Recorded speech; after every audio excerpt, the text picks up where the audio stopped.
Hi guys, this is a quick video for you on Altcoin Trader and how you can receive Bitcoin and how you can sell Bitcoin into rands based on the current price. So what I'm going to first do, I'm going to presume you've already set up your accounts. In order to receive money, you go through to the deposit tab on the top here, click on deposit, and now you're going to choose, do you want to receive rands, cryptocurrency, gold or silver? So Bitcoin is a cryptocurrency, you select Bitcoin. Then you can scroll down. Here's a number of currencies. These are the currencies which Altcoin Trader currently accepts. You're going to click on Bitcoin. Please make sure you do not select any other coin, because if you have the wrong address and someone sends Bitcoin to that address, it is lost and there is no way of regaining it. So we click on Bitcoin, and then if you scroll down a little bit further, you'll see here it gives you a code. This over here is your Bitcoin deposit address. Please make sure you copy and paste it and never write it down or try and write the numbers by memory, because if you get even one digit wrong and someone sends money to that address, again, your money is gone and there is absolutely no way of getting it back. So what you can then do is copy that address and give it to whomever is sending Bitcoin to you. All right. Then once you've received the Bitcoin, let's just go back to the home page. Bitcoin will show up in the right corner here. You'll see there it says BTC and your balance will show over here. If you have a rand balance, so if you've deposited rands, it'll show up over there in ZAR. All right. What you can see here is the current chart. I'm actually just going to put it onto basic because a lot of you guys might not understand trading. You don't really have to worry too much about what the chart is doing. The chart basically shows you the price. If you put your cursor on any single one of those, it'll tell you what the price is and was at that point in time. If you look over here, it shows you what the current price is. So it's 188,499 Rand a Bitcoin, and that's at today's date, which is the 28th of July, 2020. All right, so let's say if we go down to sell, on the right-hand side is sell, on the left-hand side is buy. So you want to sell your Bitcoin into Rand. So let's say you have 0.1 Bitcoin. It immediately populates the price field with what the current price is. If you look underneath here, these are current buy offers. So these are people who are looking to buy Bitcoin right now. So if you go and put that in, it's going to sell it to one of these people because there is currently an order for that price. If you, however, want to sell it for more, then you would put in an amount. So let's say you say, well, I don't want to sell at 187. I want to sell it at 190,000 Rand a Bitcoin. Then your order will end up on this side above these orders. You'll see there is a sell order for 190,000. So you put a, yeah, that's right.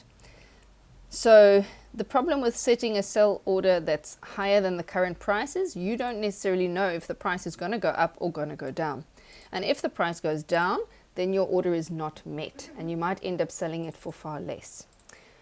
So what I recommend is when you come onto this page and when you fill in your Bitcoin amount, just sell it immediately at the current price. So you can look at the buy offers and you can literally click on it and it'll populate the price there for you.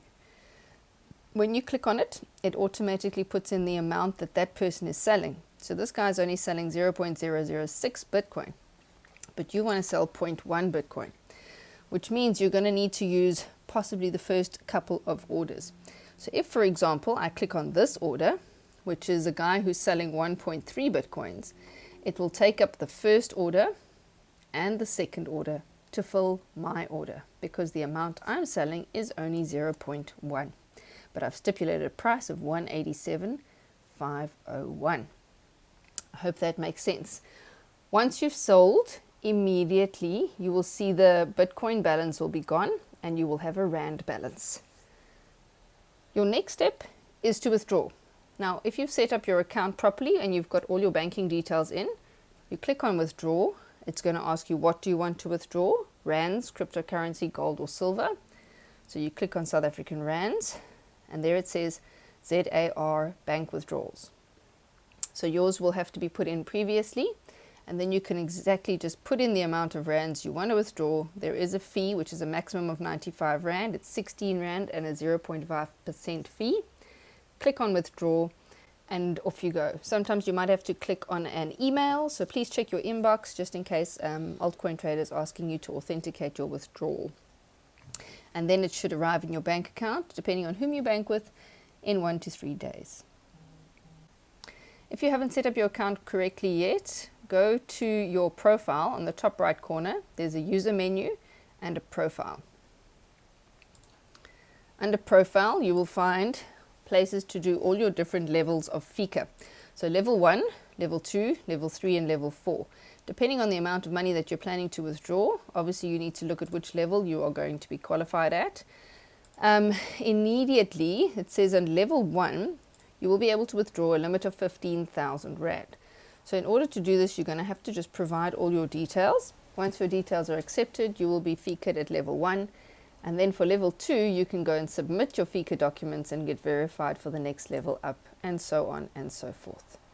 Also remember to always put 2FA on your account. That is under the security section. If you go to profile again and you click on security, here you'll find your 2FA or second factor authentication. This is where you're going to use Google Authenticator or Authy, one of the 2 apps. Download it to your phone and make sure that you save the backup code before you install it, because if you lose your phone, you will not be able to gain access into your account without contacting the platform and having to verify that you are actually who you say you are. That concludes today's session. If you have any questions, feel free to get in touch in the comments below. Otherwise, please subscribe and stay tuned for more updates on other crypto platforms.